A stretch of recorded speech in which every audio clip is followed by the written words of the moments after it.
Salam semuanya, selamat malam. Setelah sekian purnama berlalu, kita melanjutkan lagi pembacaan buku hidup dari Santa Teresa. Kali ini ada Dokter Mega, beliau akan membawakan bab 6 sampai 10. Bab 6 sampai 10 ini adalah bab yang sangat mengagumkan di mana Santa Teresa mengalami suatu perubahan dalam kehidupan rohaninya. Terima kasih Romo Eki yang telah membimbing kami dalam pembacaan buku hidup dari Santa Teresa ini. Monggo Dokter Mega, kami persilakan untuk mempresentasikan Iya, nggak mengenai berdoa apa dulu. yang telah dibaca. Romo. Ya, terima kasih Romo Eki, terima kasih Dokter Lisa, Dokter Will, dan semuanya.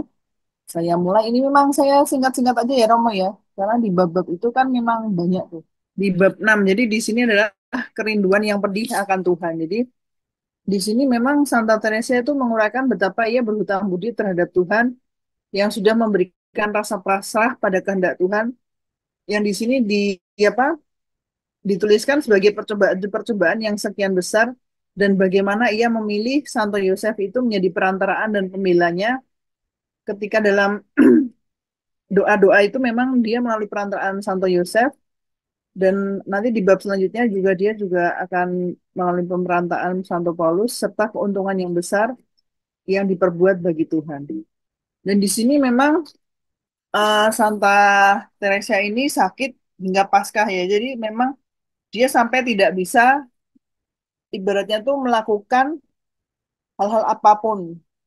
Dan di sini diceritakan bahwa lidahnya itu hancur, tergigit-gigit, sehingga dia tidak dapat menelan air pun dia tidak dapat menelan. Mungkin kalau di zaman sekarang mungkin harus ini ya dok, pakai NGT gitu ya, kalau pasien-pasien yang saat ini. Dan di sini memang karena sudah lama tidak bisa menelan apapun, dituliskan bahwa air saja tidak bisa ditelan, sehingga kelemahannya makin hari itu makin lemah dan diperumpamakan tulangnya itu terasa lepas dari sendi-sendinya dan mengalami kebingungan. Dan di sini memang badannya menjadi kisut dan terguling-guling. Jadi diibaratkan tuh terguling-guling seperti bola ya. Jadi mudah diguling-gulingkan seperti itu. Dan di sini dia tidak bisa menggerakkan badannya. Dan ketika orang itu mau mengangkat dirinya itu harus pakai apa ya tilam. Kalau sekarang apa ya dokter Lisa itu kayak berangkat gitu ya harus pindah terus nanti harus pakai spray pasien itu sehingga diibaratkan tidak memegang badannya karena jangankan dipegang tidak dipegang aja merasakan sakit yang teramat sangat dan di sini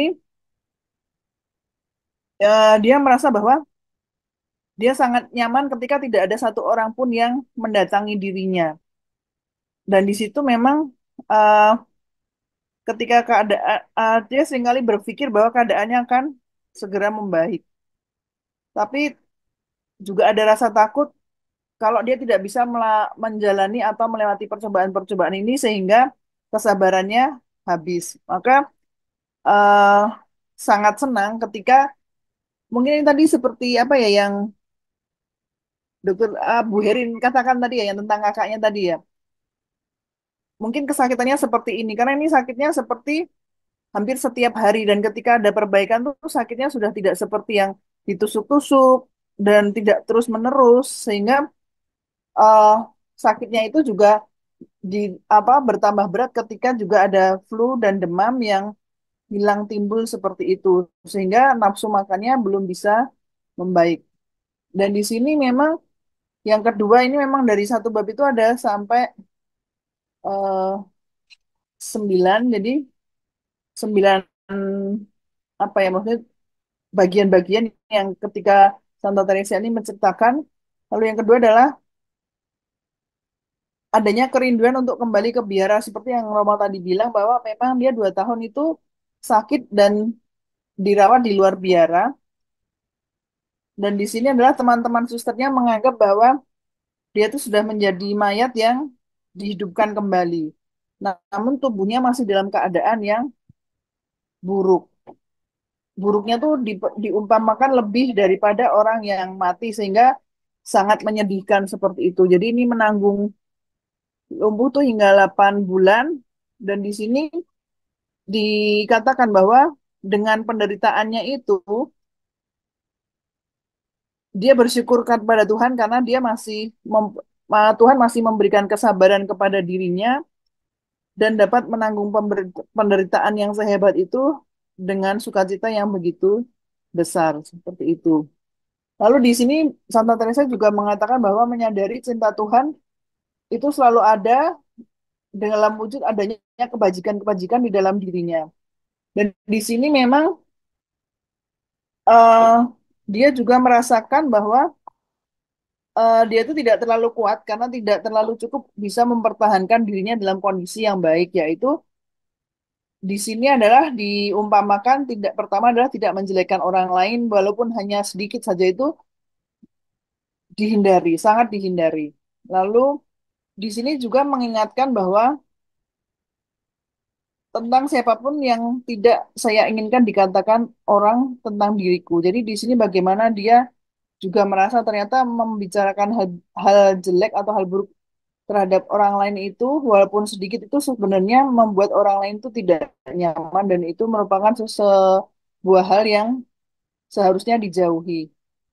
Dan di sini memang kita diharapkan adalah harus bertanggung jawab terhadap Tuhan, terhadap apa yang sudah kita alami karena nanti mungkin di dalam pembahasan di apa bisa kita bahas adalah ketika kita menyadari kalau awalnya sebuah sakit itu kita anggap sebagai hal yang buruk yang diberikan Tuhan, itu mungkin kita akan selalu ibaratnya mengatakan bahwa Tuhan itu memberikan hal yang buruk terhadap diri kita. Tetapi di sini Santa Teresia menyatakan bahwa ternyata Tuhan itu melalui sakit yang dia alami adalah dia memberikan kebajikan-kebajikan atau kebaikan-kebaikan di dalam dirinya. Karena di sini adalah dia selalu merasa bahwa melalui sakitnya itu sebenarnya Tuhan sudah mau mengampuni dia dan dia menganggap bahwa sakitnya itu adalah dari kejelekan yang dia alami. Biarpun sebenarnya dia tidak bermaksud melakukan hal jelek yang dianggap merugikan tersebut. Nah, lalu di sini ada yang keempat adalah ditulis bahwa ada sebuah kerinduan akan kesunyian itu tetap ada dan Santa Teresia ini senang ketika berkomunikasi dengan Tuhan. Jadi seringkali dia menganggap bahwa sebenarnya kita dirinya lebih banyak untuk menyambut komuni dan mengaku dosa lebih sering dari yang biasanya dilakukan. Dan di sini memang seringkali dia merasa sedih dan seringkali dia takut akan dihukum oleh rasa sedihnya yang mendalam karena rasa sedih itu sebenarnya seperti menghina Tuhan atau karena beranggapan bahwa Tuhan itu sudah menghukum dirinya sehingga dia menyesal karena beranggapan telah menghina Tuhan. Dan di sini yang sering Santa Teresa lakukan adalah dia itu seringkali dia tuh menangisi kesalahannya. Jadi seperti merasa bahwa ini kenapa ya kok aku jatuh lagi dalam sebuah godaan. Kenapa aku lebih banyak berpikir tentang duniawi, tetapi aku kok sedikit sekali memperbaiki hidupku seperti itu. Sehingga memang di sini dianggap uh, Santa Teresia ini menginginkan sekali untuk dapat berbincang-bincang dengan Tuhan dan dia juga bisa uh, meninggalkan persahabatan-persahabatan dengan orang-orang yang dianggap itu sebenarnya bisa membawa dirinya jauh dari Tuhan. Dan di sini uh, dia karena dia berpikiran nih, karena kan ini sering ini sakit ya dalam kondisi sakit sehingga dia berpikir bahwa kesehatan itu lah penyebab semua tingkahku yang salah seperti itu sehingga dipersepsikan bahwa ketika dia sakit sebenarnya dia itu bisa lebih banyak meluangkan waktunya untuk bercengkrama atau untuk berdoa kepada Tuhan. Dan di sini juga ditulis bahwa ketika usianya masih muda dan dia sudah benar-benar lumpuh dan dokter-dokter yang terbaik di zaman saat itu sudah dianggap tidak mampu menyembuhkan dia sehingga dia menganggap bahwa dia perlu disembuhkan oleh dokter-dokter surgawi dan di sini dokter-dokter surgawi ini adalah yang dianggap adalah pertolongan dari Tuhan sehingga dia sering merefleksikan sekiranya itu bisa sembuh ataukah ini merupakan sebuah hukuman yang kekal seperti itu. Maka lebih baik dia akan tetap sakit jika dipersepsikan bila dengan sehat itu akan menjauhkan dirinya dari Tuhan. Lalu di sini Santa Teresa juga mulai menghadiri misa-misa kudus dan mengucapkan doa-doa devosi yang sangat disetujui. Dan di sini dia tahu bahwa tidak pantas untuk apa ya namanya percaya pada tahayul yang dianggap sebagai tahayul di masa-masa itu. Dan di sini devosinya memilih kepada Santo Yosef sehingga bahwa dianggap bahwa Santo Yosef ini membantu Santa Teresia untuk apa ya bisa menjalani kesusahan maupun selama sakitnya ini dan tetap mempertahankan kehormatan dan menjaga jiwanya agar tetap selalu berada apa ya namanya di dalam kasih Tuhan. Sehingga memang di sini memang dia merenungkan berkat Santo Yosef ini bahwa penderitaan-penderitaan jiwa maupun raga ini diharapkan agar bisa membawa dirinya untuk mengalami sebuah kebenaran bahwa kasih Tuhan itu juga ada di dalam dirinya walaupun dia sakit. Maksudnya kalau secara manusiawi kita menganggap bahwa seringkali kan kita beranggapan bahwa ini kok saya ya yang mengalami sakit ini gitu. Apa sih salah saya, apa dosa saya? Tetapi di dalam semua ini Santa Teresia mengatakan bahwa eh, sebenarnya dengan sakitnya itu merupakan jalan agar dia lebih dekat kepada Tuhan. Dan di sini dia juga menuliskan bahwa saya merayakan pestanya semeriah mungkin, maksudnya pesta kepada devosi kepada Santo Yosef. Tetapi kerinduanku suka melakukan hal ini dan saya lebih dipenuhi perasaan duniawi daripada rohani. Sehingga di sini dipersepsikan adalah ketika berdoa pun atau dia melakukan memanjatkan doa devosi, dia masih saja tetap berkutat pada perasaan-perasaan duniawi dibandingkan mungkin dia beranggapan bahwa dia tidak tulus atau tidak pasrah ketika berdoa. Dan di sini uh, dia mempersepsikan bahwa dirinya itu masih rajin berbuat salah, terlalu teliti dan sombong. Dan di sini diharapkan semoga Tuhan mengampuni dirinya. Berarti di dalam ini bahwa Santa Teresa mengatakan adalah apa sih yang sebaiknya kita lakukan ketika kita berdoa, yaitu ketika kita berdoa itu harusnya lebih dengan rendah hati, lebih pasrah seperti itu. Dan di sini akhirnya dia berharap seandainya dia bisa mengajak orang-orang lain untuk dapat beribadat melalui doa devosi kepada Santo Yosef. Karena menganggap bahwa sudah begitu banyak rahmat yang diperoleh ketika berdoa melalui devosi kepada Santo Yosef ini. Dan di sini memang Santa Teresia ini seringkali dia memahami bahwa kemungkinan doa-doanya itu sering meminta sebuah permohonan tapi yang tidak tepat sehingga Tuhan itu seringkali meluruskan atau tidak ibaratnya tidak eh, apa ya mengabulkan doanya itu sebenarnya demi kebaikan dirinya karena yang dia cinta hanyalah yang dia minta hanyalah cinta kepada Tuhan supaya siapa saja yang tidak percaya padaku menguji kata-kataku ini maka ia akan melihat melalui pengalaman manfaat-manfaat besar mana yang diperoleh karena memasrahkan diri kepada Batrik Agung ini serta berbakti kepadanya. Lalu dilanjutkan bahwa yang nomor 9, siapa sih gerangan yang berani berkata bahwa aku akan lebih cepat jatuh lagi sesudah menerima sekian banyak rahmat dari Tuhan.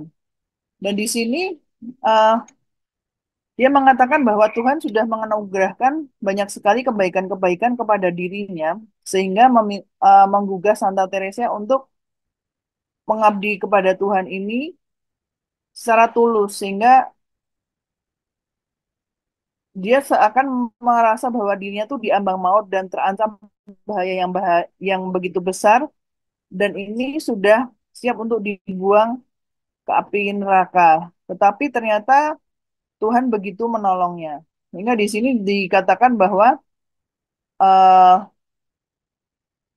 dia berdoa bersama Santo Paulus, yaitu biarpun tidak sesempurna dia, bahwa sekarang bukan lagi aku yang hidup, melainkan engkau yang penciptaku yang hidup di dalam diriku. Dan di sini memang Santa Teresia ini di bab 6 ini dia lebih banyak memahami bahwa sebenarnya cinta Tuhan itu begitu besar pada dirinya melalui sakit yang dia alami. Sehingga dia selalu ada sebuah kerinduan untuk selalu berdoa, untuk selalu berbicara atau berkomunikasi dengan Tuhan. Dan dia juga sangat takut bila Tuhan itu menolak doanya atau menolak dirinya.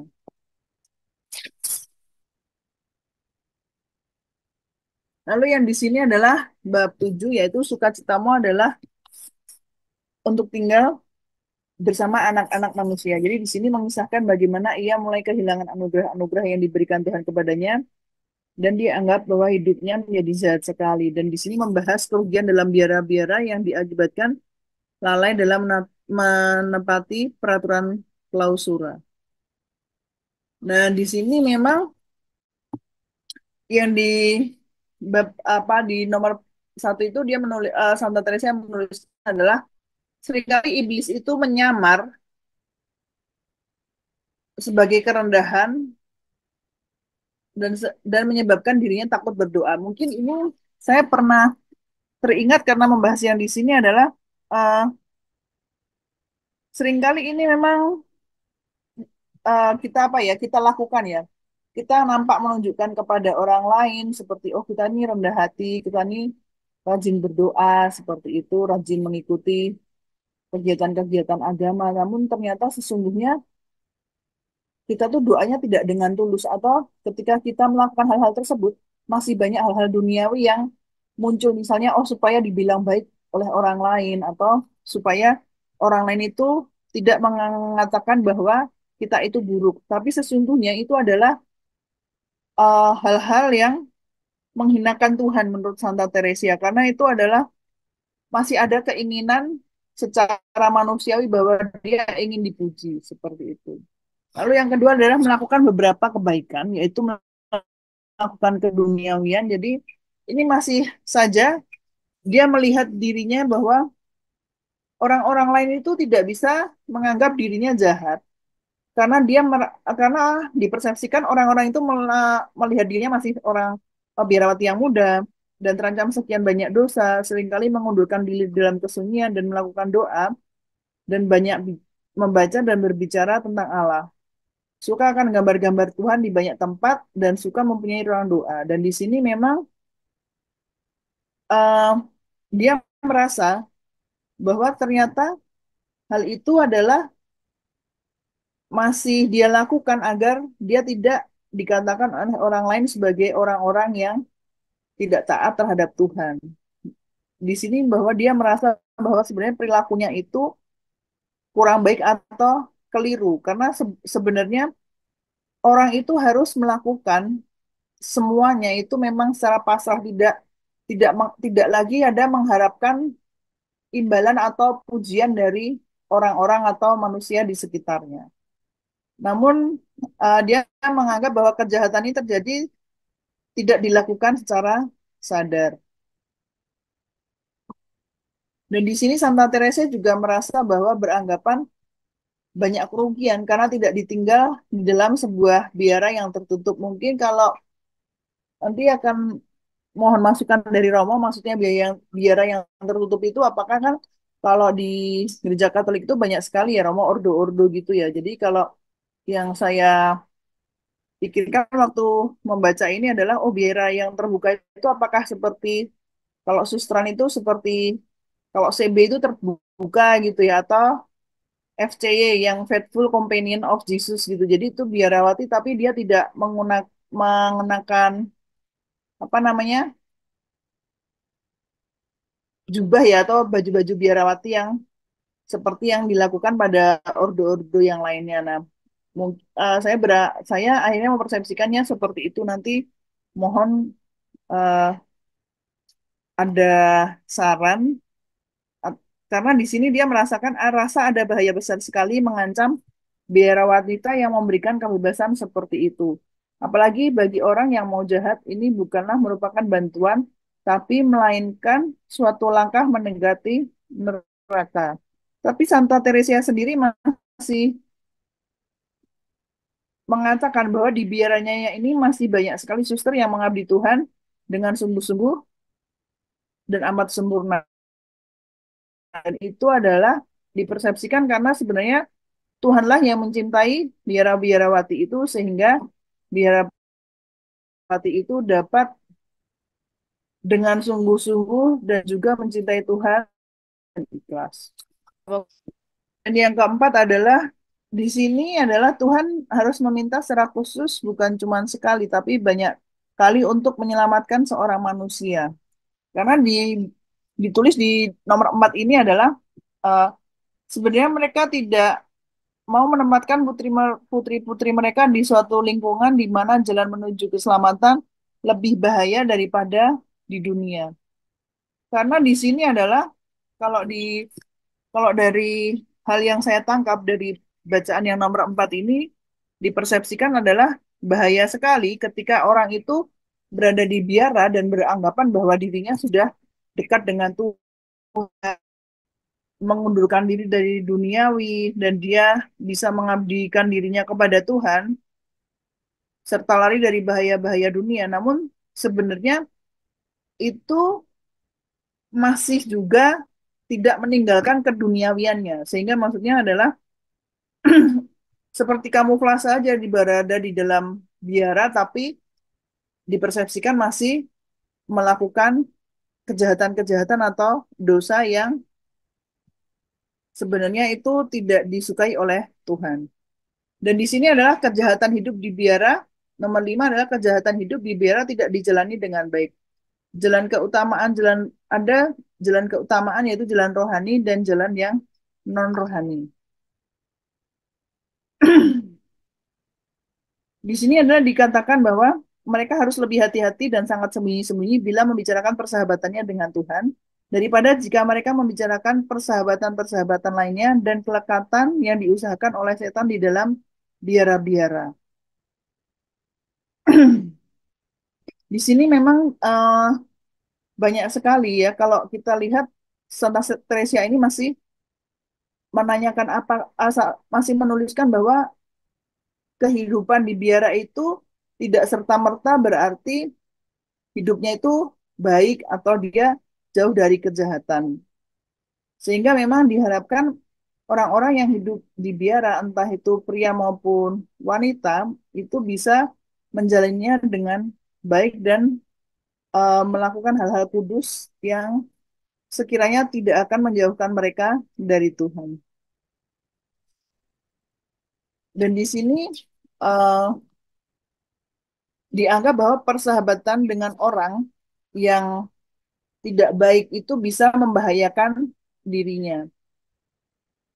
Sehingga uh, memberikan peringatan serta menerangi kebutaanku yang besar. Dan di sini dituliskan adalah Kristus menampakkan dirinya kepadaku dengan wajah yang serius dan menunjukkan kepadaku apa yang tidak menyenangkan dia, yaitu persahabatan itu. Sehingga memang di nomor 6 dan nanti dilanjutkan di nomor 7 itu adalah dia melihat sesuatu itu ternyata lebih banyak melihat dengan mata badani. Jadi secara masih menggunakan eh, hal-hal yang manusiawi. Sehingga memang diharap ini dianggap bahwa itu sebuah khayalan penampakan atau mungkin itu sebuah perbuatan setan. Lalu yang kedelapan adalah lain kali ketika saya berada bersama orang yang sama, kami, kami pun melihat ada orang lain yang bersama kami ada sesuatu benda yang nampaknya itu seperti katak, tapi lebih besar dan menuju kepada mereka dengan gerakan yang jauh lebih cepat. Dan di sini Santa Teresa masih bingung ini kok ada ya, misalnya di siang hari gitu, kok bisa nih muncul ada sebuah penampak yang dianggap sebagai penampakan bentuknya seperti binatang, seperti itu. Dan dia berpikir bahwa oh ini pasti ada sesuatu hal yang tersembunyi dan ini merupakan sebuah keagungan Tuhan. Dan di sini di nomor 9 Santa Teresa itu mengungkapkan bahwa dirinya itu masih dianggap sering melakukan kejahatan karena ketika di dalam biara itu ada seorang suster yang masih sanak saudaranya sering mengingatkan dirinya, tetapi Santa Teresia ini seringkali tidak percaya dan sering jengkel dan sering berpikiran bahwa suster tersebut dia tersinggung tanpa sebuah alasan. Dan di sini memang eh, dianggap bahwa hal-hal yang dia lakukan itu dianggap sebagai kebutaan, yaitu tidak pernah saya bermaksud dengan sengaja mau menyesatkan mereka dan dengan memberikan teladan yang buruk. Seperti yang telah kukatakan, saya berbuat banyak kejahatan tanpa disadari.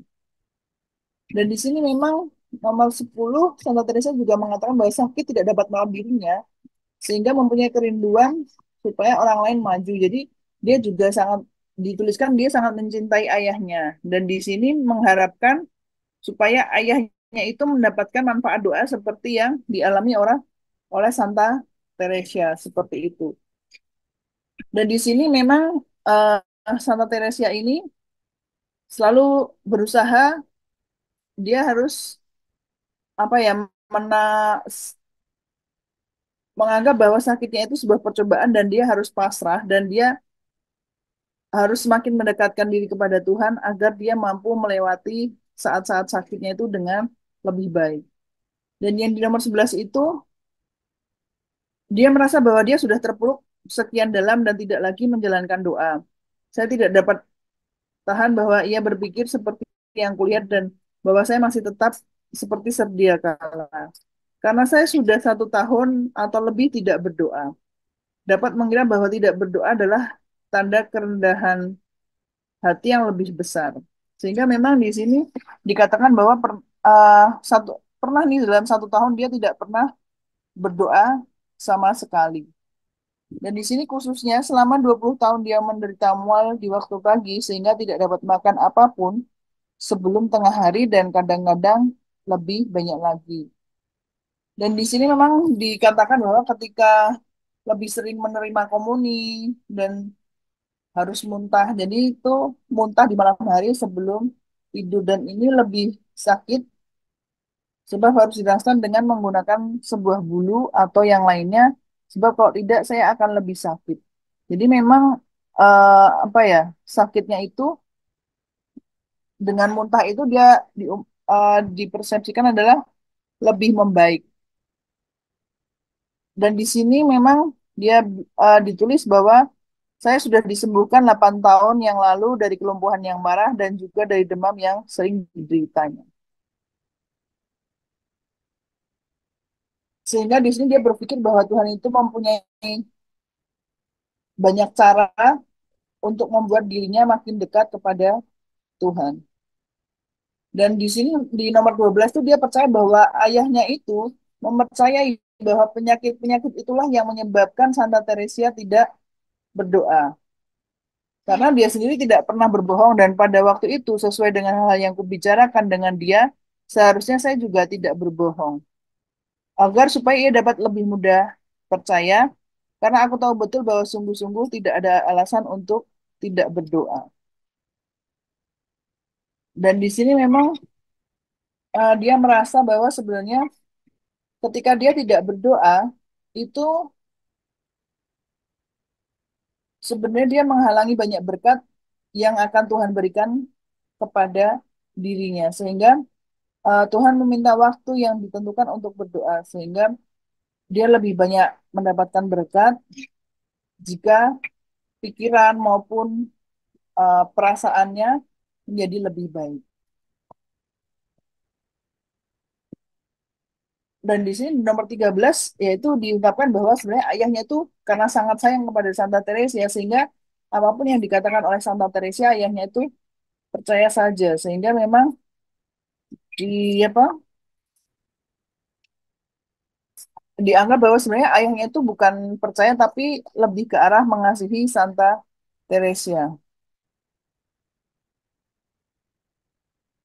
Di sini memang dia menganggap bahwa dirinya itu masih suka sembrono dan misalnya dia juga menunjukkan kepada ayahnya maupun kepada orang-orang bagaimana sih cara berdoa yang baik, bagaimana sih meditasi yang baik sehingga kita dapat berkomunikasi atau berdoa dengan Tuhan tanpa lagi memikirkan hal-hal duniawi yang ada dalam diri kita. Dan di sini memang dari nomor 14 sampai di sini ada nomor 22 memang di situ diungkapkan bahwa memang lebih banyak bagaimana sih eh, Santa Teresa dalam rasa sakitnya itu dia merasa sebagai suatu jiwa yang buruk, yang dia berada sendirian di tengah-tengah sekian banyak bahaya, dan seandainya ada orang yang bisa diajak berbicara tentang hal yang dia rasakan itu, tentu bisa membantu dirinya sehingga tidak bisa jatuh. Yang dianggap jatuh itu adalah seperti tidak berdoa atau dia menganggap bahwa sakitnya itu adalah hukuman-hukuman dari Allah. Padahal sebenarnya yang dia tuliskan di sini adalah eh, sebenarnya sakit itu merupakan kebajikan atau anugerah-anugerah dari Allah yang diberikan kepada dirinya. Dan ini yang bab 8 yaitu menyembuhkan kebutaan yang disebabkan oleh perbuatan-perbuatan kita yang jahat.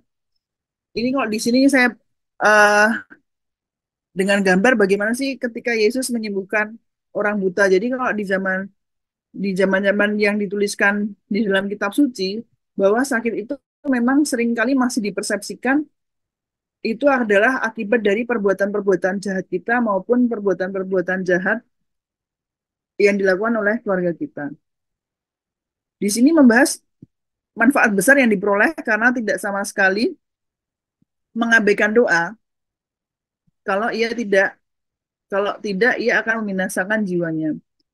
Jadi di sini dilihat betapa sangat penting bagi kita untuk berdoa. Jadi di sini eh, di bab 8 ini ada sampai 12 poin yang dituliskan. Jadi akan saya ringkas karena memang banyak ya, masih ada bab 9 dan 10.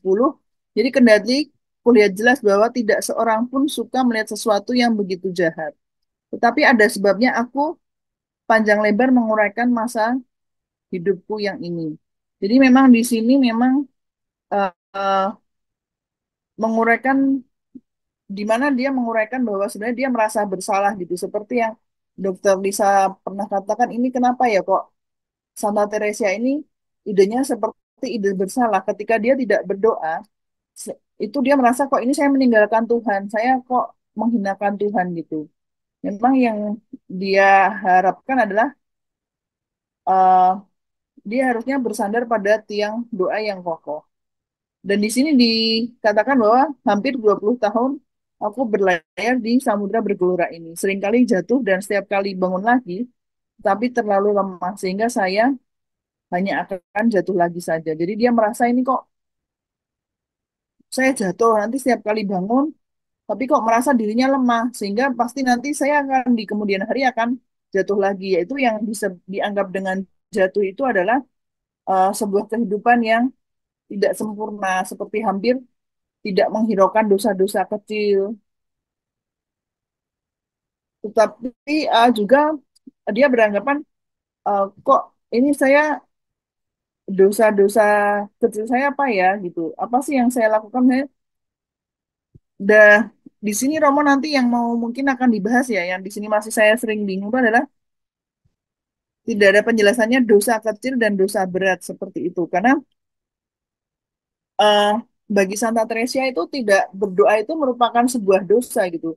Merupakan hal yang membuat dirinya jauh dari Tuhan dan itu membuat dia semakin jauh ke dalam kehidupan rohaninya dan merasakan kesenangan duniawi. Namun ketika dia merasakan kesenangan duniawi, dia merasa sedih karena dia teringat ini kok aku jadi lupa ya akan kewajiban terhadap Tuhanku. Sehingga memang di sini dituliskan adalah harus hati-hati terhadap kelekatan di dunia. Seperti itu. Dan di sini memang dituliskan di poin ketiga adalah selama 1 tahun ini dia sudah sangat melakukan hal-hal yang tidak menghinakan Tuhan. Dan di sini sungguh-sungguh untuk melakukan berbagai hal yang kiranya dianggap tidak menjauhkan dirinya dengan Tuhan, yaitu dia berupaya agar tidak hanya dia sendiri yang berdoa, tetapi dia berupaya agar orang-orang yang ada di sekelilingnya juga berdoa dan Santa Teresa ini mendoakan orang-orang di sekelilingnya juga. Dan ternyata memang untuk berdoa itu merupakan sebuah apa ya, sebuah usaha karena memang terkadang yang dia tulis adalah manusia ini mudah mudah sekali terjatuh dan dia misalnya tergoda oleh duniawi, dia lupa dengan Tuhan. Dan di sini diharapkan adalah kenapa sih dia kok menceritakan semuanya ini? Apa sih kenapa sih kok alasannya dia mau menceritakan atau menulis hal-hal yang sudah dialami? Itu adalah agar kerahiman Tuhan itu kentara dan ketidaktahuanku untuk berterima kasih. Maksudnya supaya dia itu dapat berterima kasih, masih selalu dapat mengucapkan syukur atau melihat kebaikan-kebaikan atau hal-hal baik yang ada dalam dirinya yang sudah Tuhan berikan di antara sakit-sakit yang dia alami seperti itu. Lalu yang di poin kelima adalah manfaat yang dimiliki seseorang yang menjalankan doa adalah yang dimaksud adalah doa batin. Sudah ditulis oleh banyak orang kudus dan orang-orang baik. Dan di sini seandainya bukan demi manfaatnya, kalau saya ini jadi teringat bahwa kalau di saudara-saudara Muslim kita adalah sama nih seperti kalau kita kan ini juga sedang puasa ya, puasa dan pantang nih pada masa Prapaskah, tetapi puasa dan pantang kita tidak seperti mereka. Misalnya kalau kalau mereka kan memang ketat ya, tidak boleh makan dan minum setelah sahur, nanti baru boleh makan setelah berbuka atau maghrib gitu. Sedangkan kalau di kita adalah puasa itu sebenarnya tidak hanya menahan lapar dan haus atau bagaimana sih orang-orang di bulan-bulan ini dia berlomba-lomba untuk mendapatkan pahala lah. Di sini adalah sebenarnya ketika kita berdoa atau kita berkomunikasi dengan Tuhan itu kita bukan melihat sebagai manfaat apa sih manfaat yang saya dapatkan gitu. Itu bukannya dia terlalu tidak rendah hati bukan dan bukannya dia sombong bukan tetapi adalah kita harus melihat nih ketika kita berdoa kepada Tuhan itu sebenarnya bukan kita harus berpikir kita mendapatkan pahala tetapi memang itu adalah sebuah kebutuhan Santa Teresa untuk berkomunikasi untuk selalu berjumpa dengan Tuhan dan kita harus selalu pertama harus selalu menjaga kerendahan hati ketika kita berkomunikasi dengan Tuhan. Dan di sini yang di poin 6 adalah dia merasakan betapa kebaikan itu dari Allah tidak tidak terhingga. Karena Tuhan sedemikian mencintai dirinya itu dengan cara yang tidak bisa dipahami oleh manusia-manusia yang lain. Mungkin kalau manusia-manusia yang lain atau kalau dianggap di sini adalah suster-suster di biaranya adalah beranggapan ini orang kok sakit-sakitan gitu. Apakah dia sakit itu karena memang untuk menebus dosanya atau memang bahwa dengan sakitnya itu kasih karunia atau kebesaran Tuhan diwujudkan di dalam diri Santa Teresia seperti itu. Dan di sini memang yang selalu dikatakan adalah doa batin. Sehingga di sini yang ini sering saya bingung di sini adalah setan melakukan tugasnya dengan baik dan menjadikan kebenaran seolah-olah suatu kejahatan. Jika ia mencegah aku memikirkan bagaimana aku sudah menghina Tuhan dan semua hutang budiku padamu dan tentang apa yang menyerumuskan aku ke dalam neraka dan apa yang membawa kepada kemuliaan tentang percobaan-percobaan besar serta penderitaan Tuhan bagiku. Sehingga memang eh, di sini dia seringkali mengalami bahwa ternyata Tuhan setan itu seringkali melakukan berbagai cara agar dirinya agar Santa Teresa ini memahami bahwa ini sebenarnya tuh sebuah kebenaran tetapi oleh setan kebenaran itu yang dari Tuhan itu dihadirkan seolah-olah itu sebagai sebuah kejahatan sehingga memang seringkali Santa Teresa atau mungkin kita sendiri jadi bingung ya ini sebenarnya tuh yang kita lakukan ini ya sebuah kebenaran atau sebuah kejahatan karena seringkali setan itu memang selalu menggodai kita seperti itu dan di sini memang eh, dia mencari cara bagaimana sih caranya mau berdoa bagaimana sih dia tidak jatuh dalam percobaan iblis atau setan, atau karena misalnya kebiasaan-kebiasaan buruk nih kan seringkali ya kalau di sini kita menggunakannya adalah agar doa itu bukan menjadi sebuah kewajiban saja, tapi doa itu menjadi sebuah kebutuhan. Sehingga memang selalu ada kerinduan untuk Santa Teresia ini berkomunikasi atau berdoa kepada Tuhan. Dokter Mega, mohon izin, slide-nya memang ini ya? Apa mungkin ada yang lainnya? Iya, slide-nya ini nanti, karena itu banyak sekali Oh tulisan ya, nanti yang ya. Terima kasih, Dok. ya, karena yang eh, di di bab 8 ini kan sampai 12 tuh, Dok. Oh ya, ya. Terima kasih, Dok. Terus yang nomor 8 itu memang dia mengatakan bahwa Tuhan itu sudah begitu sabar terhadap dirinya yang Santa Teresa itu sendiri menggambarkan bahwa dirinya itu sangat hina gitu. Bahwa dia seringkali masih tergoda kepada godaan-godaan duniawi sehingga eh, dia merasa nih kalau misalnya sering putus asa atau ketika dia seringkali misalnya sedih gitu ketika muncul rasa sedih rasa bersalah aduh nih aku sedih nih aku bersalah karena saya tidak berdoa dengan sungguh-sungguh karena di sini yang disebut dengan doa batin kalau saya persepsikan adalah bagaimana sih kita bisa benar-benar pasrah kepada Tuhan dan kita menghaturkan doa-doa kita dengan tulus tidak ada sebuah paksaan atau ibaratnya nih se- di depan Tuhan itu kita masih mengedepankan kesombongan kita sebagai ini loh Tuhan saya tuh ini gitu. Dan di sini memang dia benar-benar mengatakan menyesali orang-orang yang mengabdi Tuhan tapi dia tetap masih berpedoman pada kekuatannya sendiri tetapi bukan kepada kasih atau kebesaran Tuhan. Lalu yang ke-9 adalah karena akan banyak dibicarakan tentang sukacita yang diberikan Tuhan kepada mereka yang berkanjang dalam doa, maka di sini saya tidak mengatakan apa-apa. Karena sebenarnya yang Santa Teresa katakan itu adalah bahwa doa itu sebenarnya merupakan pintu bagi dirinya untuk mendapatkan limpahan-limpahan anugerah-anugerah atau kebaikan dari Tuhan. Seperti itu. Lalu yang nomor 10 adalah bagaimana kita harus mewartakan kerahiman Tuhan di dalam hidup kita. Sehingga memang di sini dia mengatakan bahwa sebenarnya serangan-serangan setan kepada jiwa-jiwa itu sebenarnya banyak gitu. Jadi setan itu seperti itu tadi, seperti yang dikatakan di bab sebelumnya. Dia nampaknya itu eh, membuat Santa Teresa seperti rendah hati, tapi sebenarnya dia tidak rendah hati. Dipersepsikan tidak rendah hati, tapi tetap sombong di hadapan Tuhan. Ini loh Tuhan ketika dia mengalami sakitnya nih loh, saya tuh bisa lewat atau bisa saya melalui percobaan-percobaan ini ya karena saya sendiri tetap.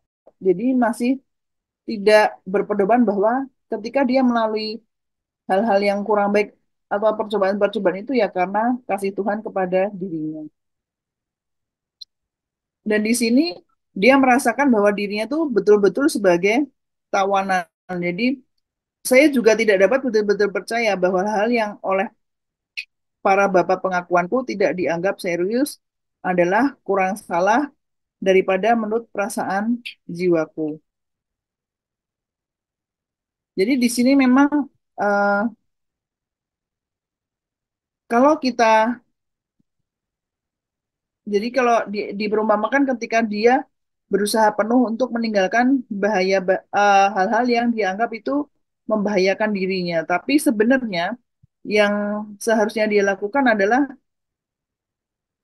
dia harus lebih banyak mengikuti apa sih yang Tuhan inginkan. Jadi dia seringkali menyesal ini, kok aku seringkali tidak mau mengikuti Tuhan mau membawaku kemana. Seperti itu. Itu yang dituliskan di poin 11. Dan di sini makanya di poin 12 yang terakhir adalah bila mendengarkan khotbah-khotbah, Santa Teresa itu merasa amat tersiksa. Jadi di sini Santa Teresa itu sangat menyukai dan sehingga bila mendengarkan seseorang berkhotbah itu menjadi berkhotbah baik sekali dan semangat itu dia bukannya mencintai Tuhan, tapi dia mencintai orang itu secara khusus tanpa mengusahakan sedikit pun. Maka dia tidak tahu nih dari mana asalnya dia tuh malah sukanya pada orang yang memberikan khotbah itu. Harusnya yang dianggap di sini adalah sebaiknya yang dia cintai itu bukan orang yang memberikan khotbahnya, tetapi adalah khotbah itu yang membawa dirinya agar dia lebih dekat dengan Tuhan. Dan di sini memang dia memohon kepada Tuhan agar menolongnya karena dia menganggap dirinya kok sering salah ya, yang harusnya yang dia cintai itu bukan orang yang membawakan khotbahnya, tapi adalah khotbah itu yang membuat dirinya menjadi semakin dekat kepada Tuhan. Dan di sini di bab 9 ini adalah intinya adalah aku berikan air hidup kepada orang yang haus. Ini kita lihat gambar ketika Yesus bertemu dengan orang Samaria. Wanita ini adalah sebenarnya Yesus sendirilah yang menjadi air kehidupan. Jadi di sini menguraikan sarana-sarana yang mulai dipakai Tuhan untuk menggugah jiwanya dan menerangnya di tengah-tengah kegelapan yang pekat dan menguatkan kebajikan-kebajikan supaya ia jangan menghinakan dia. Dan di sini adalah dia mengalami kejenuhan karena kebiasaan-kebiasaannya. Jadi suatu hari ketika dia masuk ke ruang doa, dia melihat sebuah lukisan yang dipinjam untuk suatu pesta di biara. Jadi di lukisan itu menggambarkan bagaimana Kristus yang amat sangat dilukai. Jadi lukisan itu membuatnya membangkitkan rasa takwa, rasa patuh terhadap Tuhan. Dan ini membuat Santa Teresa menjadi sedih. Oh ternyata sebegini besar loh Tuhan itu menderita oleh karena dosa-dosa manusia. Dan seringkali kita itu melukai atau menghancurkan hati Tuhan dengan apa? Dengan perbuatan dosa kita. Dan di sini dia mengatakan sangat menghormati Magdalena karena dia bertobat. Sehingga memang yang disebut dengan sebuah pertobatan itu bukan hanya sebuah, oh ya saya menyesali dosa-dosa saya, tetap dan berjanji tidak akan melakukan dosa yang sama. Tetapi di sini adalah sungguh-sungguh pertobatan yang tulus. Jadi tidak hanya apa ya kalau dibilang orang sekarang itu adalah hanya di bibir saja, tapi dia tidak dilakukan seperti itu. Atau di dalam pikiran-pikiran ini masih ada keinginan-keinginan duniawi yang oh besok eh, ini kan bisa dilakukan lagi. Jadi ternyata pertobatannya hanya di saat itu saja. Dan di poin yang ketiga itu dia mengatakan bahwa ketika Santa Teresa melihat gambar itu lagi, dia seakan menjadi kurang percaya diri kepada dirinya dan dia mulai menaruh semua kepercayaannya kepada Tuhan. Dan di sini memang dikatakan bahwa di poin 4 Santa Teresa itu uh, berdoa dengan demikian karena jadi kalimatnya adalah karena saya tidak dapat berpikir secara diskursif dengan budiku, saya berusaha membayangkan Kristus di dalam batinku dan ini lebih bermanfaat bagiku. Jadi dia di Santa Teresa ini beranggapan bahwa ketika berdoa dan dia membayangkan adegan-adegan kehidupan Kristus selama dia berkarya sampai di penyalipannya itu dia merasakan bahwa sebenarnya Tuhan itu selalu ada di dalam hidup kita, baik itu dalam hal-hal yang menyedihkan. Dan memang yang Santa Teresa suka adalah suka adegan doa di Taman Zaitun. Jadi ketika di situ adalah ketika Yesus sendiri mengatakan bahwa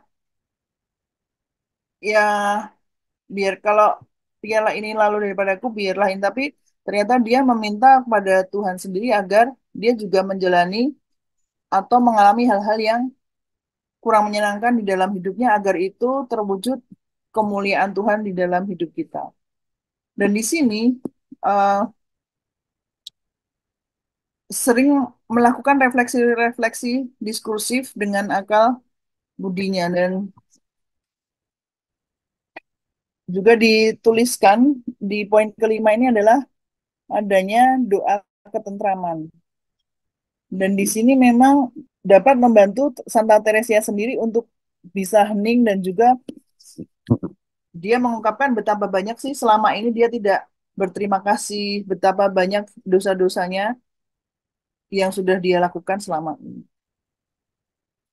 Dan di poin 6 ini adalah dia membayangkan bahwa Kristus sebagai manusia, tapi dia tidak membayangkan Kristus yang hadir di dalam dirinya, di dalam diri kita. Jadi Santa Teresa ini seringkali dia mempersepsikan dirinya seperti orang buta yang berada di dalam kegelapan. Seperti itu.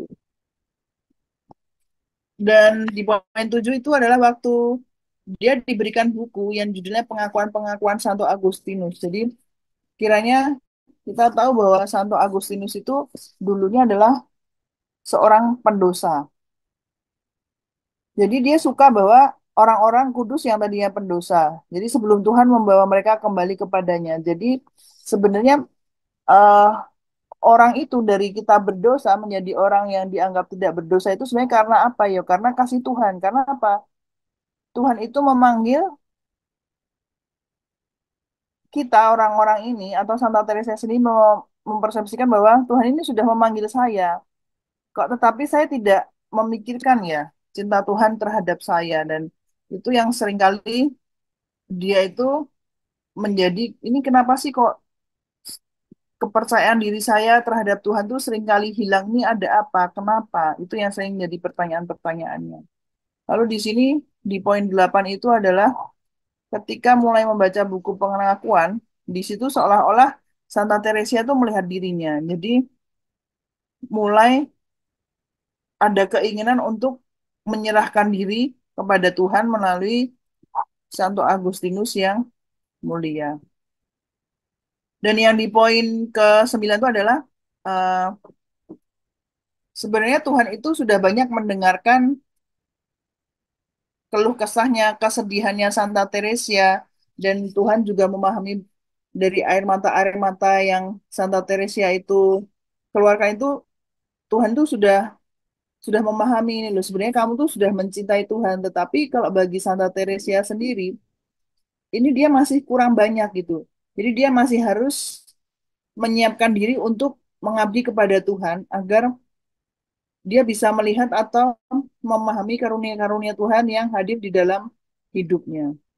Jadi memang kalau dibaca dari bab 6 sampai ini dari bab 9 itu memang kalau saya boleh merangkum memang ini lebih banyak Santa Teresa itu merasa dirinya masih berdoanya kurang kurang tepat, caranya berdoa itu kurang tulus seperti itu.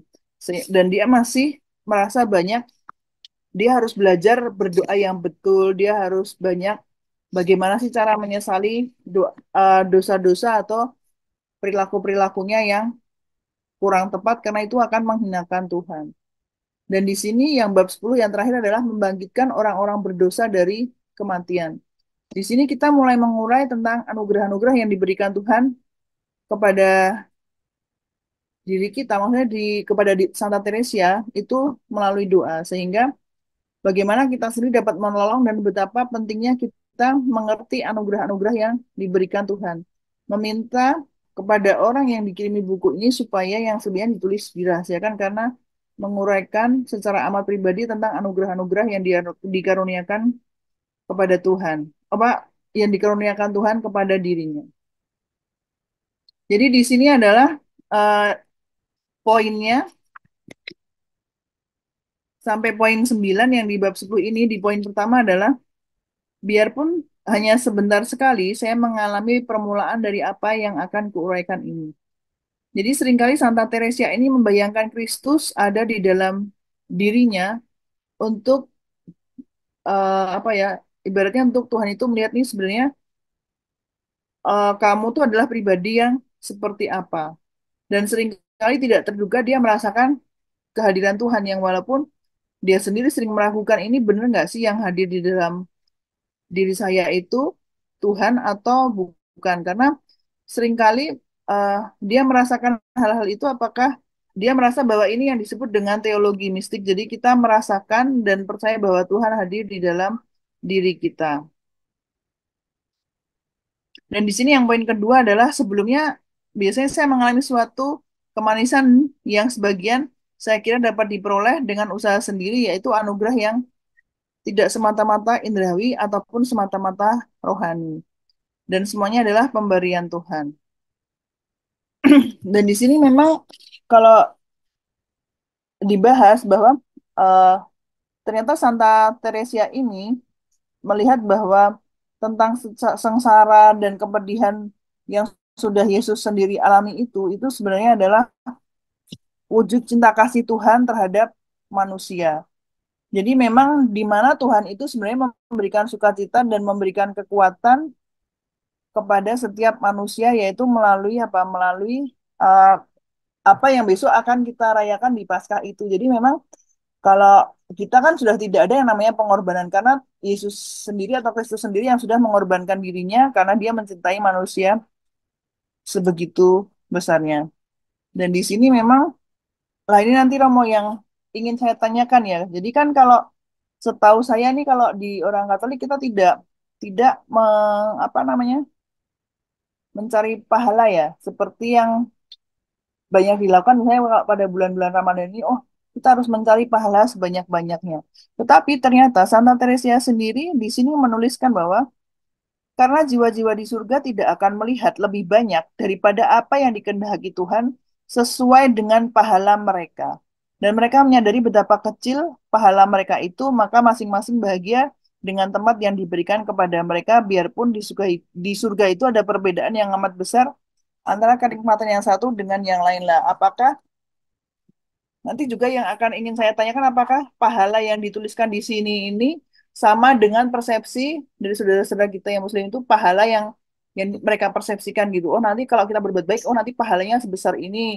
Mungkin orang kamu nggak dapat pahala lah seperti itu. Apakah yang dituliskan di sini ini sama? Apakah kita hanya ibaratnya menghitung untung rugi gitu ya? Kalau kita berbuat baik ya engkau dapat pahalanya yang besar. Kalau enggak ya tidak seperti itu. Nanti yang di di poin keempat ini adalah ya janganlah ia memperhatikan jenis-jenis kerendahan hati yang akan yaitu adalah ada orang mengira bahwa kerendahan hati itu tidak diakui, tidak mengakui bahwa Tuhan melimpahkan anugerahnya kepada kita. Nah, ini juga yang menjadi pertanyaan bagi saya Romo bahwa seringkali rancu ya kalau di sini dikatakan kan bahwa adalah kerendahan hati kalau tidak mengakui bahwa Tuhan melimpahkan anugerahnya kepada kita lah. Seringkali itu kalau bagi saya sih ini membingungkan ya, jadi ambigu gitu. Lalu di poin yang kelima adalah dia menuliskan jelas sekali bahwa kita lebih mencintai seseorang bila kita sering mengingat pada perbuatan baiknya terhadap kita. Jadi, kalau diperbolehkan oleh karenanya berpahala, kalau selalu mengingat bahwa kita mendapatkan eksistensi kita dari Tuhan. Dan bahwa ia menciptakan kita dari yang tiada, dan bahwa ia memelihara kita dan semua manfaat lainnya yang berasal dari wafatnya dan cobaan yang dideritanya. Dan di sini juga masih dituliskan bahwa sebuah perbuatan baik itu karena mengharapkan pahala. Seperti itu. Dan di sini yang di poin 6 adalah kita harus mencari kekuatan baru untuk mengabdi kepada Tuhan dan berusaha supaya jangan sampai tidak tahu bersyukur. Karena Tuhan menganugerahkan harta itu atas syarat ini. Jadi eh, kalau di sini adalah dia melihat bahwa ada orang mengungkapkan bahwa ia tidak tahu bahwa ia kaya. Jadi memang seringkali orang-orang itu merasa bahwa dengan harta yang diberikan Tuhan itu seringkali tidak digunakan dengan semestinya. Tapi di sini diajarkan bahwa sebenarnya itu semuanya itu yang memberikan siapa? Ya Tuhan. Jadi apa sih yang harus kita lakukan dengan harta yang kita punyai? Kita harus bersyukur. Bagaimana cara kita mensyukuri apa yang sudah dianugerahkan Tuhan kepada kita? Dan di sini memang dia menuliskan apa yang dia alami itu agar saya menuliskannya sebaik mungkin agar supaya aku tetap tidak dikenal. Sehingga ibaratnya adalah ketika dia menuliskan ini bukan agar dia yang dikenal, tetapi yang dikenal itu adalah siapa ya?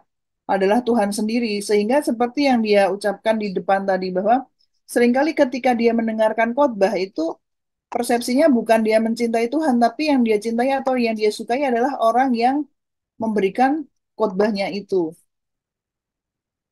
Lalu yang di poin 8 adalah dengan berpikir bahwa Anda akan melakukan apa yang kuminta itu demi cinta akan Tuhan dan bahwa orang-orang lain yang membacanya akan berbuat demikian. Dan di sini memang dia berharap bahwa apa yang dilakukan itu adalah demi cinta kepada Tuhan. Lalu yang terakhir adalah di poin 9 yaitu betapapun saya ingin menjelaskan mengurai soal-soal doa, namun semua itu menjadi amat kabur bagi seseorang yang belum mengalaminya. Nah, di sini memang mungkin kalau kita sering kali kalau apa ya, kalau di sini kan Santa Teresa ini berdoa menjadi sebuah kebutuhan ya, dan dia sering ada rasa bersalah nih ketika, aduh kok cara berdoaku kurang tepat ya, kok ini saya berdoa hanya seperti agar saya nih yang mendapatkan ketenangan, saya mendapatkan kebaikan, padahal sesungguhnya di sini adalah orang itu berdoa itu agar apa? Agar pertama apa? Dia mencintai Tuhan, agar apa? Eh, dia lebih banyak untuk menjaga kerendahan hatinya. Terima kasih. Terima kasih sekali Dokter Mega atas pemaparannya. Kalau menurut Dokter Mega sendiri, apa yang paling berkesan di antara bab 6 sampai bab 10 ini? Kalau saya, menurut saya ini ya, semuanya berkesan ya Dokter Lisa, karena kalau saya membaca ini, saya menjadi ini Romo. Jadi kalau di sini kan Santa Teresa itu aja dia merasa kalau cara doanya dia kurang tepat aja, dia merasa dia berdosa gitu ya. Lah, sedangkan kita aja merasa aku sudah berdoa, aku ya sudah cukup gitu kan. Gitu. Jadi merasa oh ini ternyata anu ya berbeda ya. Maksudnya kan eh apalagi memang saya mengalami ini memang dari pengalaman pribadi saya ya Romo itu dan teman-teman yang di sini bahwa dulu saya mengalami bahwa setiap hari itu saya hampir setiap pagi itu ke gereja gitu. Setelah ke gereja baru nanti sekolah gitu. Itu memang ada sebuah perbedaan ya. Kalau sekarang itu kan beda ya. Aduh, ini harus berangkat jam sekian, ini harus ada tugas ini. Jadi lupa gitu.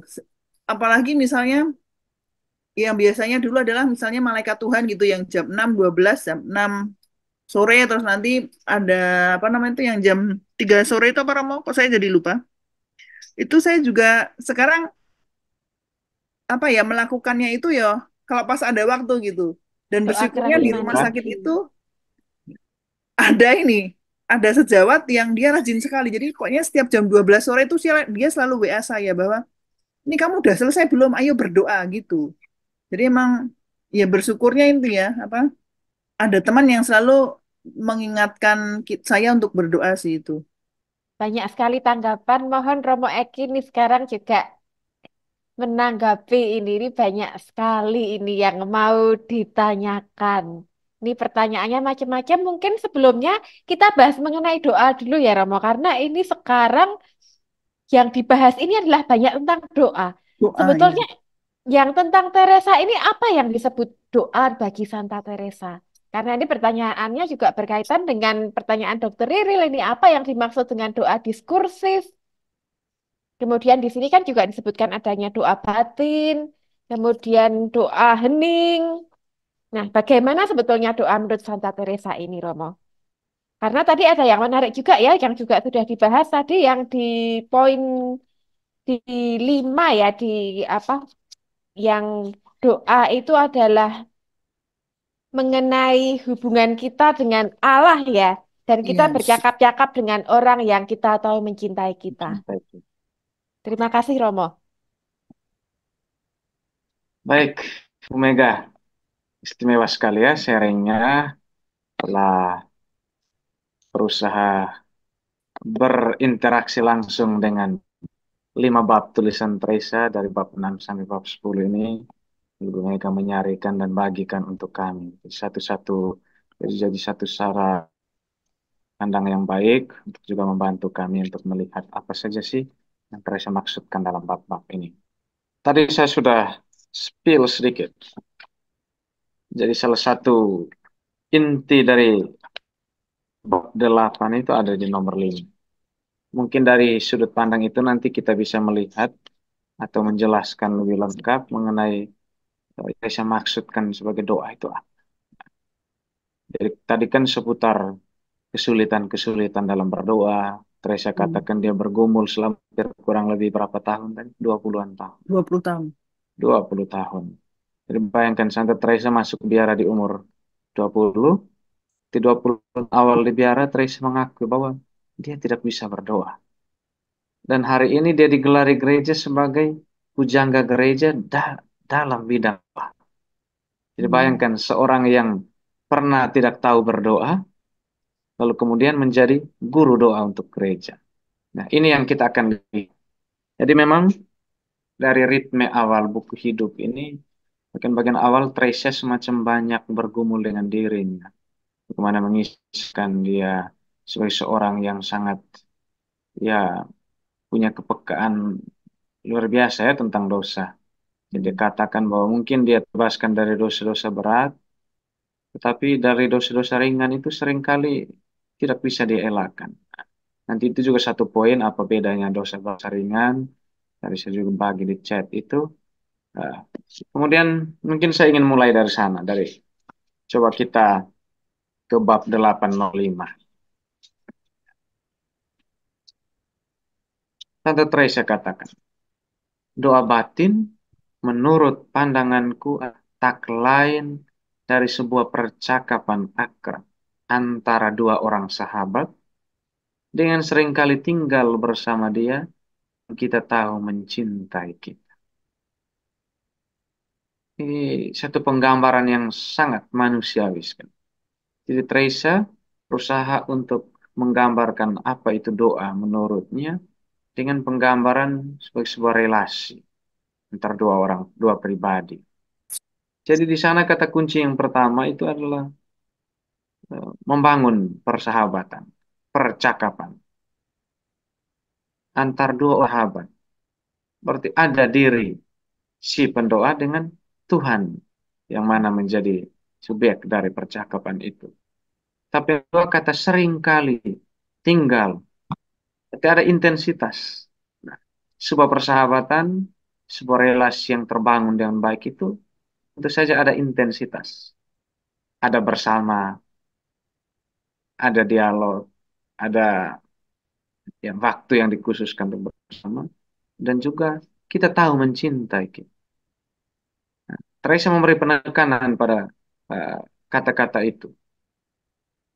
Seorang sahabat yang dia sadar betul mencintainya itu, pasti apapun yang dia bawa tidak akan membuat eh, sahabatnya itu mungkin berpaling darinya.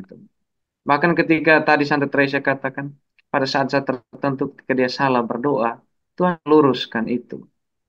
Tuhan akan bantu. Nah, ini persis dengan kata-kata nah, Rasul Paulus, Rasul Yakobus juga. Bahwa kalau kita salah berdoa, Roh Kudus yang akan membantu meluruskan doa-doa kita itu.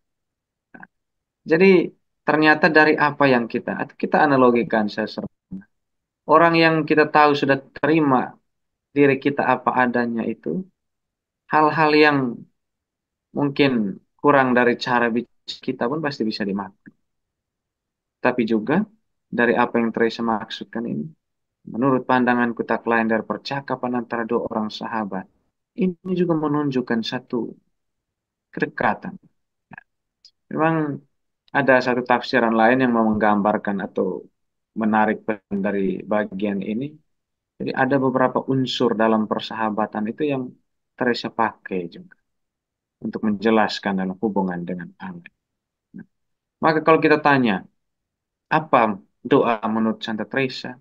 Baginya doa itu sebuah relasi, satu cara untuk mencintai. Maka dalam bagian yang lain nanti Teresa katakan berdoa itu not about bukan pikir banyak tetapi mencintai banyak.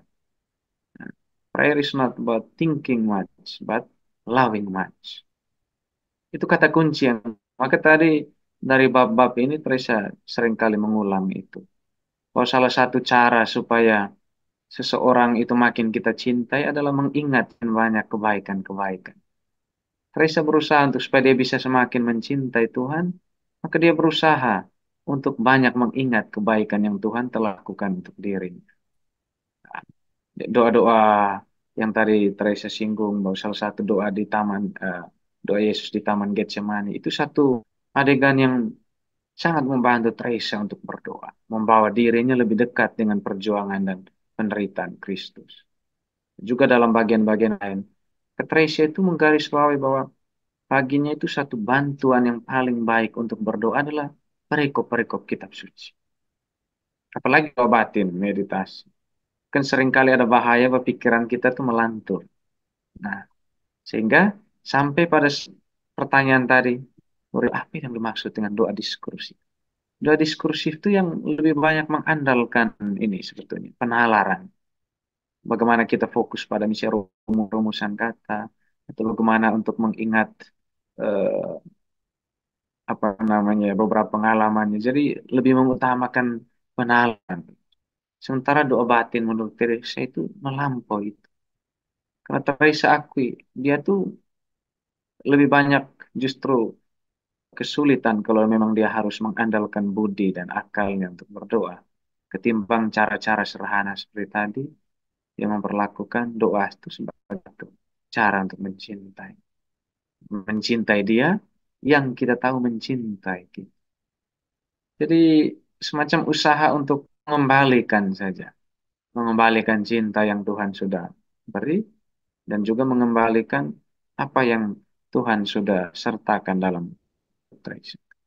Nah, maka satu poin lagi mungkin berkaitan dengan ini, Teresa katakan, saya tidak pernah temukan bahwa ada kerugian yang saya alami kalau saya berdoa. Justru kerugian terbesar adalah tidak berdoa. Teresa katakan itu.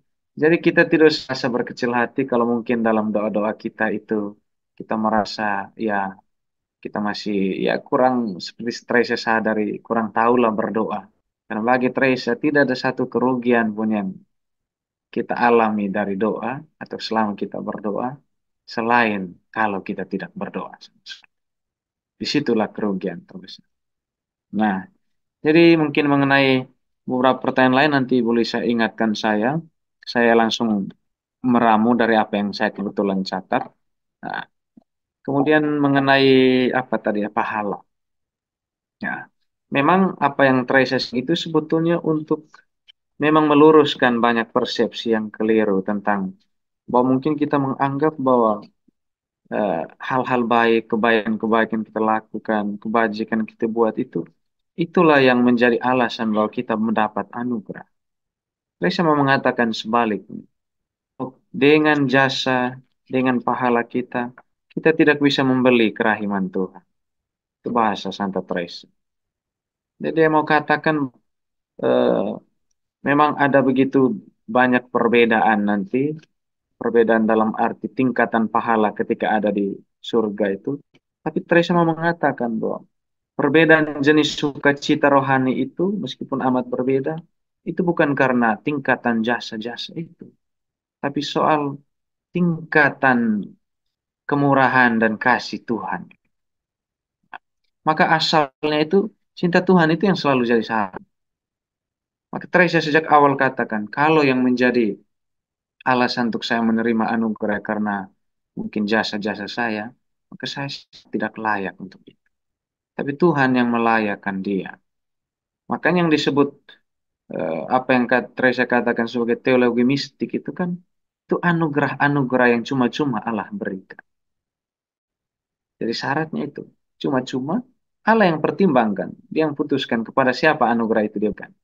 Jadi bukan kepada siapa yang layak, bukan kepada siapa yang ya punya jasa besar atau dan sebagainya.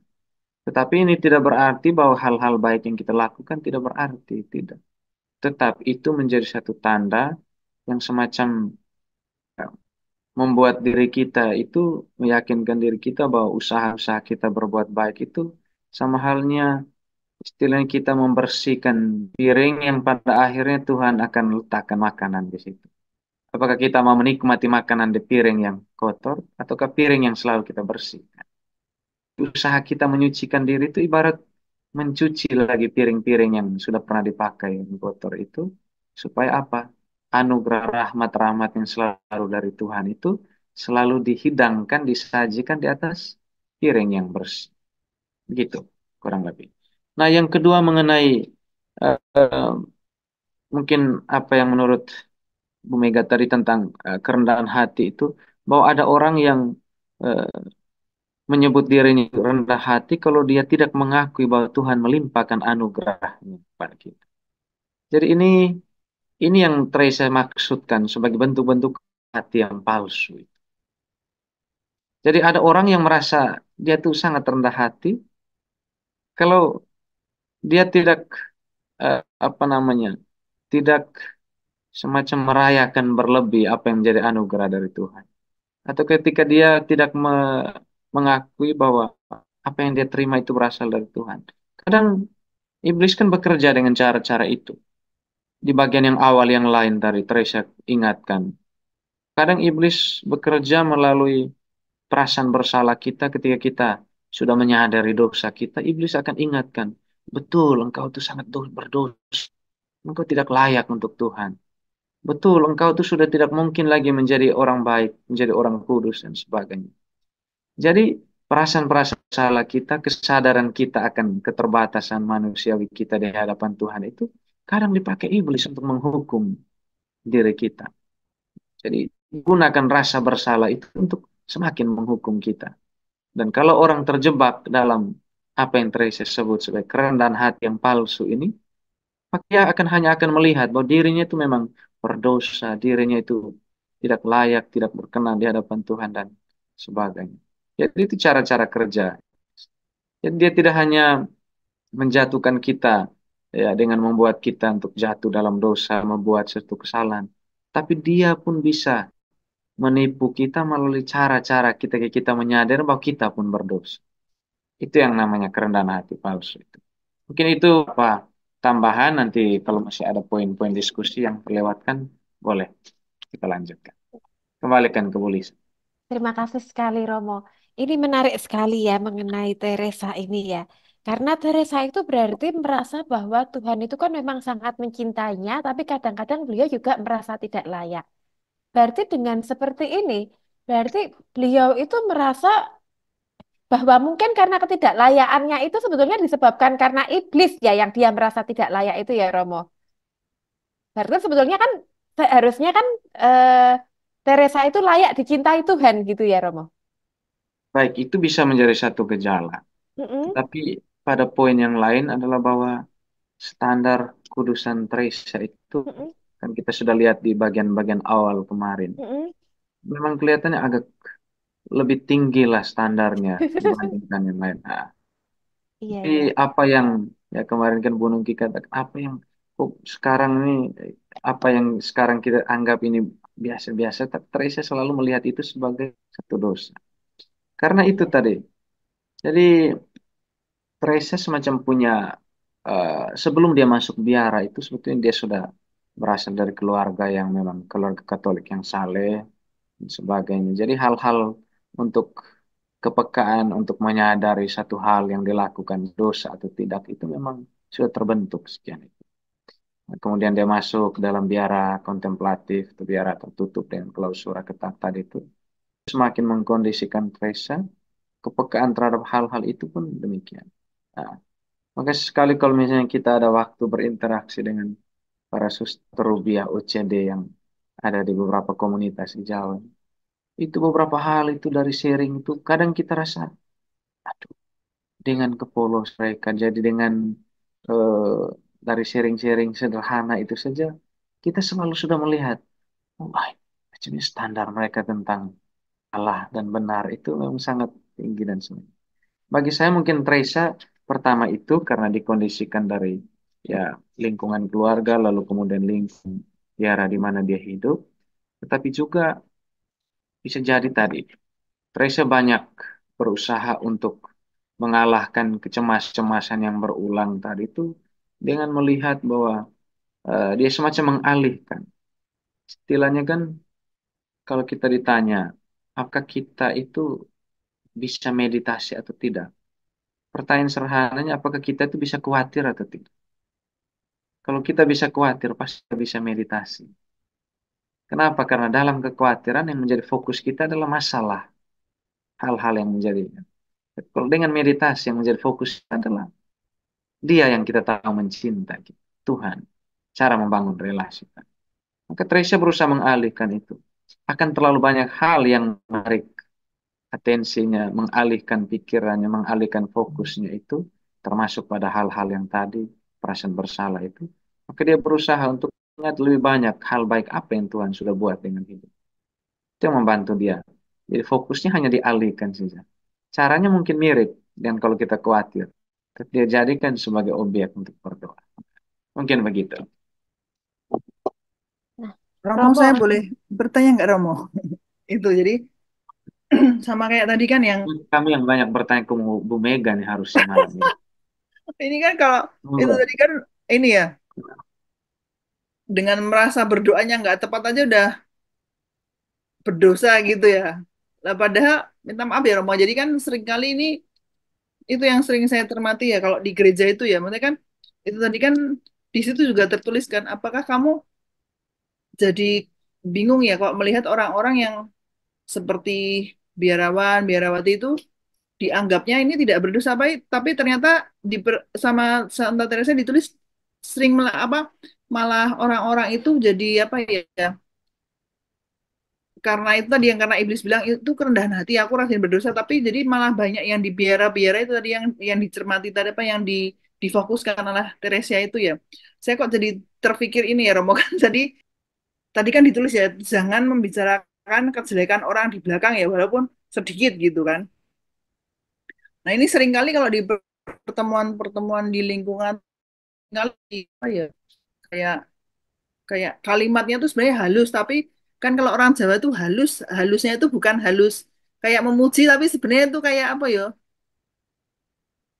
ya itu orang Jawa gitu halusnya tuh kalau orang kan kalau kalau yang belum paham kan ini kayak kayak memuji nih jadi kalimatnya bersayap padahal sebenarnya itu kayak apa ya kayak menyindir gitu jadi seringkali kan itu ya kita terjebak pada ini loh saya tuh aktif di kegiatan lingkungan saya aktif misalnya kayak jadi prodiakon atau apa di gereja gitu dan orang yang tidak aktif di gereja itu menjadi orang yang apa ya Romo yang terkucilkan berdosa gitu. Nah ini bagaimana Romo? Karena kan ini ternyata banyak sekali ya terkait dengan yang bab 6 sampai 10 itu tadi.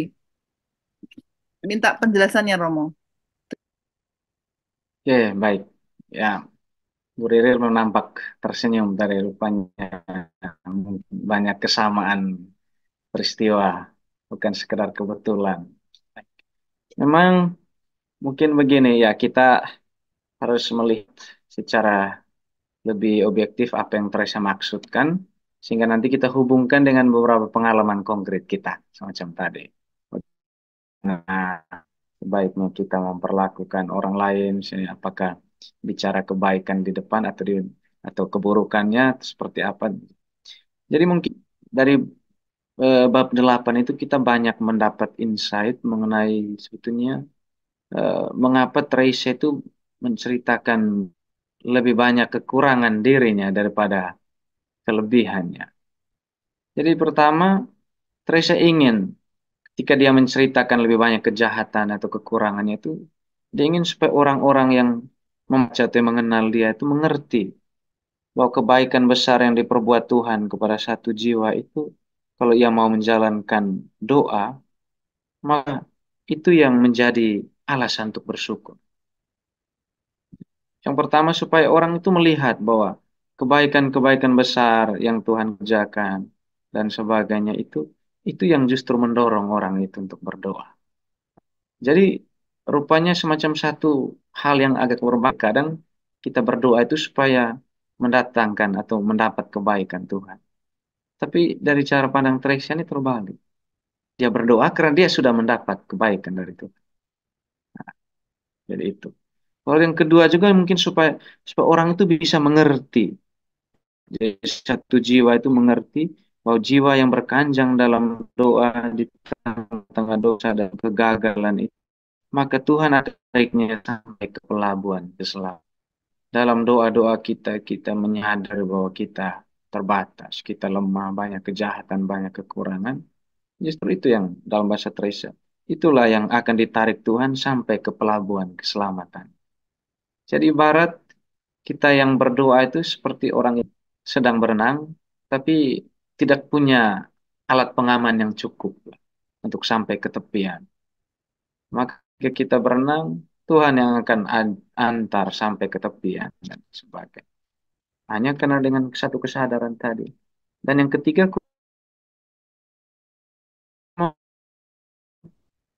eh, anugerah Allah itu hanya bisa kita sadari, bisa syukur itu kalau kita punya satu relasi yang khusus. Karena mungkin banyak kali dalam hidup kita itu, kita tidak jadikan alasan untuk bersyukur. Karena mungkin kepekaan hati kita tidak begitu dibentuk. Eh, Ketajaman kita untuk membedakan apakah ini sesuatu eh, yang saya terima dari Tuhan ataukah ini sesuatu yang benar-benar saya usahakan sendiri. Itu yang ingin Teresa sampaikan. Nah, maka kembali lagi nasihat yang baik Teresa ini sebetulnya ditujukan kepada para pendoa yang masih pemula di bab-bab ini, di bab 7 dan bab 8 khususnya. Jadi nasihat bagi kita juga mungkin ya boleh menyebut diri sebagai para pendoa yang ya sudah lama berdoa tetapi mungkin levelnya belum semaju Trace. Maka dia mau menasihati. Saya akan Trace mau katakan bahwa kita itu harus menjalin persahabatan dan percakapan dengan orang lain yang mempunyai niat yang sama. Maka Trace sangat merasa bahwa dia maju dalam kerohanian juga karena dia terhubung dengan baik dengan komunitas. Dengan sesama juga punya kehendak baik untuk maju. Maka ya secara sosial kan kita ya akrab dan ungkapan bahwa eh, kalau kita ingin dikenal itu maka kita juga akan dilihat dengan siapa kita bergaul. Atau kalau kita misalnya interaksi dengan yang punya ya visi yang mirip, kemudian yang juga punya ketertarikan yang sama berkembang dalam hal itu, pasti kita akan terbantu. Jadi ini Teresa mau katakan itu. Teresa bahkan katakan ini amatlah penting. Sekalipun hanya saling menolong dengan doa. Semakin banyak saling mendoakan, semakin bermanfaat bagi kita. Jadi bahkan hanya bisa saling menolong dengan doa ini sudah satu kebajikan. Teresa tambahkan, persahabatan rohani ini amat sangat penting di jiwa-jiwa yang belum kuat dalam kebajikan. Saya percaya satu kelompok kecil ini juga kelompok yang bisa saling mendoakan, saling mendukung, karena mungkin kita juga termasuk dalam apa yang Teresa sebut, belum kuat dalam kebajikan. Maka kita perlu saling membantu. Ini banyak tanggapan ini Romo ini. Ini dokter Mega ini sebetulnya masih mau bertanya ini. Ada kalimat ini ya dokter Mega ini mohon dokter Mega ya dok. Iya, monggo. Ini biarlah ibadahmu menjadi rahasiamu seperti kamu merasakan dosa-dosamu. Ini dokter Mega bertanya, apakah ini yang dimaksud terkait kerendahan hati dalam berdoa? Kemudian kalau di kitab suci ada juga kalimat kalau berpuasa harus nampak ceria. Jangan sampai orang lain mengetahui. Perumpamaan terkait orang Farisi banyak dibahas di kitab suci. Nah ini bagaimana ini Romo? Oke, baik.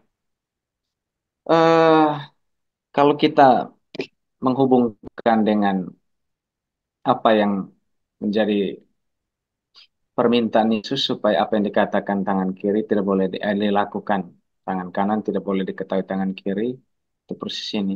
Tapi sebetulnya ini satu ajaran yang nanti seolah-olah lengkapi dengan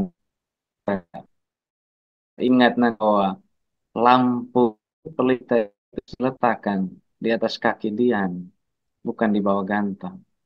Saya akan mau mengatakan, itu ada kebaikan kita tuh yang memang cukup kita dan Tuhan yang tahu. Sebagai satu bukan. Dan ini juga satu praktek dari kerendahan hati. Tapi nanti Tuhan justru meminta bahwa ada kebaikan yang kamu perbuat itu orang lain harus tahu. Hmm. Dengan maksud apa? supaya menghasilkan kebaikan yang lebih besar. Ya, ya. Itulah tafsiran sederhana ketika kita mengingat bahwa pelita itu harus ditaruh di atas kaki Dian. Supaya terangnya itu lebih luas menjangkau. Ketimbang dibawa ke gantang, berarti dia hanya ya area itu. Nah, ini saya akan mau mengatakan. Pada situasi mana kita harus semacam kebaikan kita itu perlu orang lain tahu supaya menginspirasi orang juga berbuat baik. Karena Tuhan Yesus minta supaya apa? Kalau kamu mau menjadi pengikutku, ikutlah apa yang saya lakukan. Sebetulnya Yesus melakukan mujizat-mujizat di depan umum, peduli dengan orang-orang yang terpinggirkan. Tuhan Yesus sedang mendemonstrasikan satu kebaikan yang orang lain tahu. Nah, jadi ini yang mungkin bagian yang pertama yang bagaimana itu apakah ini termasuk kerendahan hati? Ya betul. Tapi bentuk lain dari kerendahan hati itu lebih kepada kalau dalam akar katanya dalam bahasa Latin itu humility itu dari kata humus. Humus itu tanah. Kerendahan hati itu down to earth, eh, merendahkan hati, hati. Tetapi memang lebih banyak itu harus berhubungan dengan diri sendiri. Jadi maka dikatakan kerendahan hati itu adalah kemampuan atau the ability of accepting ourselves. Jadi semakin kita bisa menerima diri apa adanya, semakin kita bisa rendah. Atau anda sederhananya, agar orang itu bisa rendah hati, atau seseorang itu rendah hati atau tidak, nah itu dilihat di kekurangan keterbatasan dalam diri. Jadi makin rendah hati seorang, makin dia tidak lagi pikirkan apa kata orang tentang dirinya. Karena dia sudah punya pemahaman yang baik tentang dirinya. Dan kekurangan, kelemahan yang paling dasar pun dia sudah kenal. Maka itu. Nah, sehingga kalau di kitab suci ada juga kalimat kalau berpuasa harus tampak ceria, jangan sampai orang lain mengetahui. Oh ini kaitan dengan tadi, dengan hati. Jadi ya, itu tadi. Memang semacam ada dua sayap ya dari kebajikan kita lakukan. Saya pertama bahwa memang itu harus semacam menjadi satu kebajikan pribadi kita yang tanpa harus orang lain tahu. Karena bisa jadi akibatnya adalah apa? Seperti halnya yang orang lakukan terhadap Yesus. Iri hati. Nah, kadang kebaikan kita lakukan menimbulkan dengki, iri hati, dan ya mungkin perasaan buruk yang tidak sih. Tuhan Yesus akan mengingatkan kita juga karena hidupnya itu banyak orang yang menjadi musuhnya itu adalah orang-orang yang tidak menerima kebaikan kebenaran yang Yesus bawa sebetulnya. Maka untuk hal tertentu yang kita rasa bahwa ya lebih baik mungkin saya sendiri yang tahu supaya saya mungkin teguh dalam hal itu baik itu menjadi enggak rahasia kita, tapi untuk hal-hal yang mendatangkan kebaikan yang lebih besar ini seperti orang lain bisa berbuat baik itu harus diketahui, tadi nyatakan demikian. Ya, ini ya katanya Dr. Mega agar orang lain ikut berbuat baik sehingga kemuliaan Tuhan dinyatakan dalam hidup kita ya, Dok.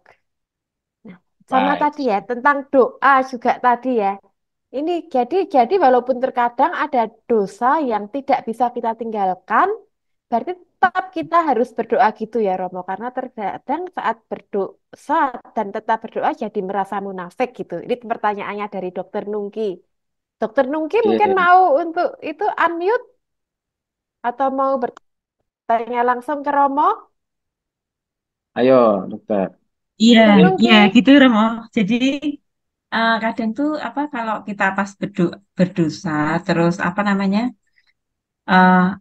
Dengar, Dengar dengar. jelas, Oh ya, jelas, jelas. pas kita berdosa terus kan kadang ada saat-saat kita tuh tahu kita berdosa tapi belum bisa meninggalkan dosa itu. Nah, itu kalau tetap berdoa tuh kadang tuh malu sama Tuhan sama rasanya kok munafik banget ya aku. Tapi kalau menurut Santa Teresa ini berarti apapun yang terjadi, walaupun berdosa tetap berdoa gitu ya, Mbak ya. Oke. Pertanyaan yang baik sekali Bu Nungki. Jadi Teresa tuh selalu konsisten. Jadi justru kesadaran kita akan dosa itu justru muncul karena kita berdoa. Nah, maka Teresa katakan dalam doa kesalahan-kesalahan saya menjadi jelas terlihat dalam tujuh, bab 7 nomor 17 itu. Jadi Teresa mau mengatakan begini, bahwa semacam apa ya, doa itu menjadi semacam cermin untuk kita melihat diri kita. Semakin orang meninggalkan doa itu, semakin kecil gerakan hatinya untuk memperbaiki diri. Sementara orang semakin berdoa justru semakin menyadari bahwa dia itu berdosa. Dan maka atau bahkan Tuhan sendiri tidak pernah jadikan kesempurnaan sebagai syarat untuk mengikuti dia. Maka kalau itu yang menjadi syarat, saya sangat yakin tidak akan ada yang bisa memenuhi standar itu. Tapi Tuhan hanya katakan, jadilah kamu sempurna seperti Bapamu sempurna. Jadilah. Itu menggambarkan satu proses. Maka meskipun ada dosa yang tidak bisa kita tinggalkan, tapi kita tidak boleh berhenti berdoa. Mengapa? Karena kita berdoa bukan karena kita layak, justru karena kita tidak layak. Nah, satu katekesi yang baik selalu diulang oleh Bapak Paus itu tentang misalnya tentang komuni ya. Karena ada yang eh, merasa atau mungkin masih terpola dengan tradisi lama bahwa kalau dulu kan orang harus mengaku dosa dulu sebelum ikut misa. Jadi ada orang yang merasa tidak layak kalau maju terima komuni dan sebagainya. Hanya duduk saja pada ikut misa penuh. Maka Paus katakan, Ekaristi itu bukan gift, bukan hadiah untuk yang layak, tapi itu adalah obat untuk yang butuh disembuh. Sama halnya, kita harus semakin berdoa justru karena ada dosa yang kita sedang perjuangkan yang belum bisa kita perbaiki, belum bisa kita tinggalkan. Nah, jadi sekali lagi, memang dengan doa-doa kita itu semacam usaha untuk kita membersihkan piring tadi, supaya hidangan rahmat Tuhan itu ditempatkan di tempat yang memang bersih dan lain. Ya, bahasa medis kan itu, supaya higienis lah namanya. Nah, mungkin Nah, kurang ini lebih begitu. berkaitan Baik, dengan Dokter terima kasih Herin Romo. ini. Dokter Herin ini Hmm, juga tanya, doa itu boleh sambil marah-marah enggak, Romo? Ini Dokter Herin mungkin mau open mic, Dok. Mana Herin? Ayo dok. Ini Dokter Herin, apakah doa itu boleh sambil marah-marah enggak ini? Ini kalau berarti Baik. kan kalau Tuhan mencintai kita ya, Romo. Berarti kan kita mau apapun sebetulnya di hadapan Tuhan, Tuhan masih tetap mencintai kita kan? Karena kan berarti Tuhan menerima kita apa adanya. Kalau gitu berarti sambil marah-marah, kalau doa kan sebetulnya justru mengungkapkan satu kejujuran. Gimana Romo kalau menurut Romo? Oke, baik. Satu ungkapan yang sangat indah yang Santa Teresa pernah ungkapkan dalam puisinya itu, Dios no se muda. Allah tidak berubah. God is never change. Jadi kalau Allah tidak berubah, berarti cara dia memperlakukan kita juga tidak tergantung pada siapa kita dan bagaimana keadaan kita. Misalnya dia akan sangat mencintai kita pada saat kita sedang saleh-salehnya, dan Tuhan akan sangat mengurangi cintanya pada saat kita berusaha. Tidak. Sekali lagi, meskipun dosa pelanggaran kita besar, lebih besar lagi kerahiman Allah. Dan kerahimannya itu tidak berkurang sedikit pun. Tidak berkurang sedikit pun karena apa yang pelanggaran kita. Tetapi di satu sisi, memang apakah boleh berdoa dengan marah atau bahkan sambil menangis, itu kan juga bentuk saannya. Apakah dengan tertawa atau dan sebagainya. Jadi itu justru Tuhan menginginkan kita tuh membawa seluruh diri kita sepenuhnya. Bawa diri kita selengkap-lengkapnya. Nah, ya termasuk menceritakan apa yang menjadi isi hati, pengalaman kita, perasaan kita. Itulah mengapa latihan kesadaran akan kehadiran Allah itu itu menjadi ciri dalam doa spiritualitas Karmel. Nah, nanti saya dalam sekali waktu perkenalkan ada satu buku yang baik, Practicing the Presence of God. Yang itu hasil percakapan dari seorang bruder OCDSL Paris, Bruder Lawrence. Nah, jadi itu mau mengatakan bahwa dalam apapun yang sedang kita lakukan, dalam apapun perasaan yang kita yang bawa itu bagian dari keaslian. Itu satu doa yang otentik, itu doa yang seperti itu. Jadi kita tidak eh, bermain teater di hadapan Tuhan pada saat hati kita sedang perih, tapi kita harus tersenyum dan sebagainya. Tidak. Dengan siapa lagi kita? Jadi hanya dengan dua pribadi ini saja kita tidak bisa menipu. Pertama dengan diri kita dan kedua dengan Tuhan. Jadi Wah, begitu keren. mungkin jawabannya, Felis. Ya. Ya, Dokter Riril mungkin ada tanggapan, Dokter Riril? Yang disebutkan di sini yang masih khususnya buat kita ini semua kan mak-mak atau romo perempuan gitu ya. Nah, perempuan tuh gossiping itu menjadi satu masalah yang berat. Bahkan secara ilmiah itu dikatakan dari ilmu psikologi sosial itu bahwa ikatan antar kelompok perempuan, misalnya grup-grup, misalnya entah itu satu grup kecil, misalnya 3 sahabat atau satu grup arisan atau satu apa yang di mana pertemanan itu dekat itu di diikat atau dibentuk atau dikuatkan atau diwujudkan oleh pertukaran informasi antar perempuan yang sering eh, salah satunya adalah gosip gitu ya. Saya rasa kalau laki-laki itu mungkin lain ya.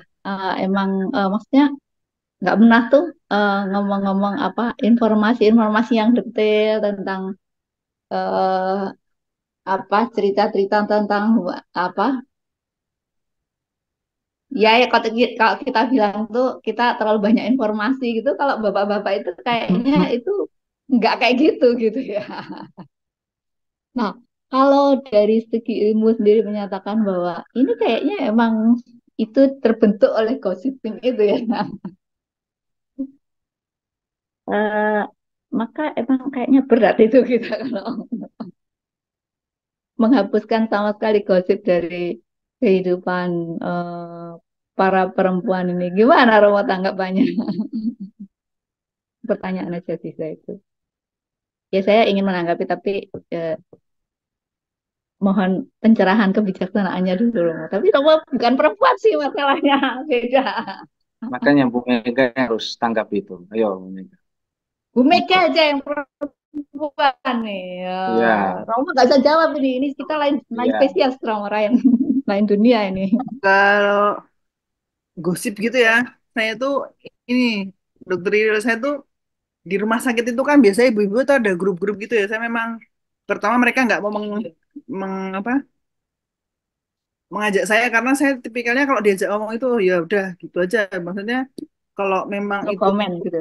dia bukan bukan urusan saya, itu tidak terkait saya. Maksudnya untuk apa? Maksudnya kenapa tidak kita kalau misalnya ketemu gitu ya, saya juga punya beberapa grup tuh isinya misalnya nanti itu juga cewek gitu tapi jarang membahas iki apa gitu, jadi membahasnya mak iki kowe gelem ra praktek di sini gitu, aku butuh ini, terus misalnya nanti membahas lagi misalnya kok aku punya pasien ini ya terapinya yang tepat apa gitu, jadi memang saya sejak dulu tuh ini dok misalnya bisa ngomong gitu wah kok sekiranya malah menambah apa ya, iya kalau yang apa namanya kalau yang kita omongin nggak bener kan fitnah ya Romo ya. Tapi kalau bener jadinya gibah gitu kan. Jadinya wah ngapain gitu. Jadi mendingan es rasa gitu. Kalau saya sih emang gitu sih dok. Jadi memang kadang orang-orang bilang nih dok kok jawabnya gitu yo.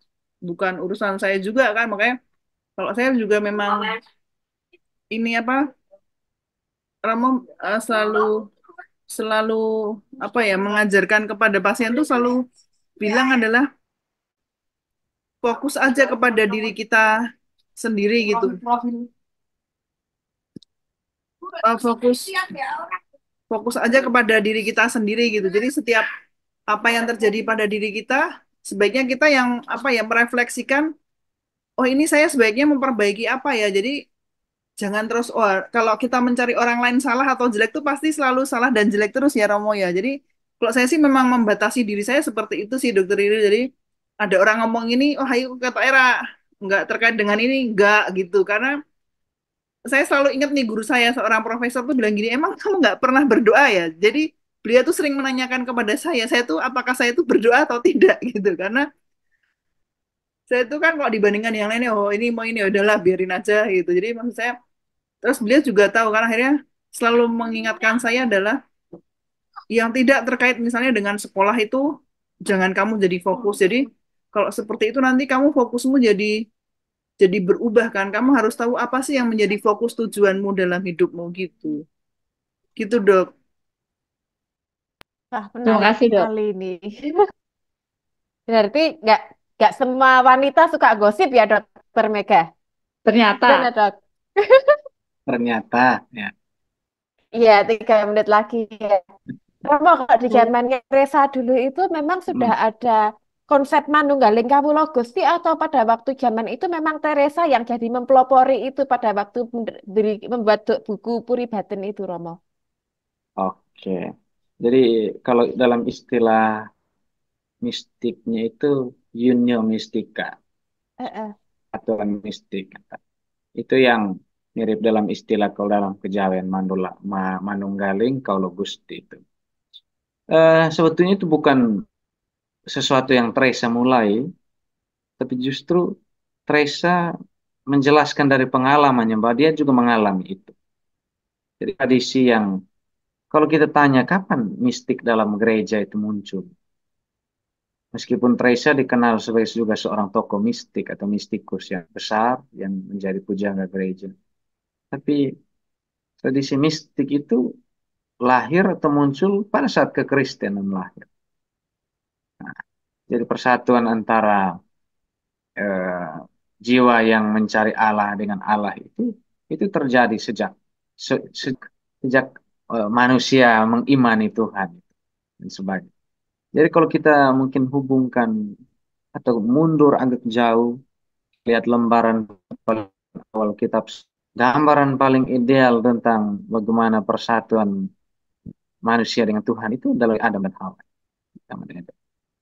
Jadi kalau kita tanya, ya, spiritualitas itu sebetulnya apa? Itu satu relasi yang tidak bergantung pada doktrin, pada ajaran-ajaran yang formal dan sebagainya, tapi satu hubungan yang sangat pribadi, sangat personal antara seorang insan yang mencintai Allah dengan Allah yang mencintai.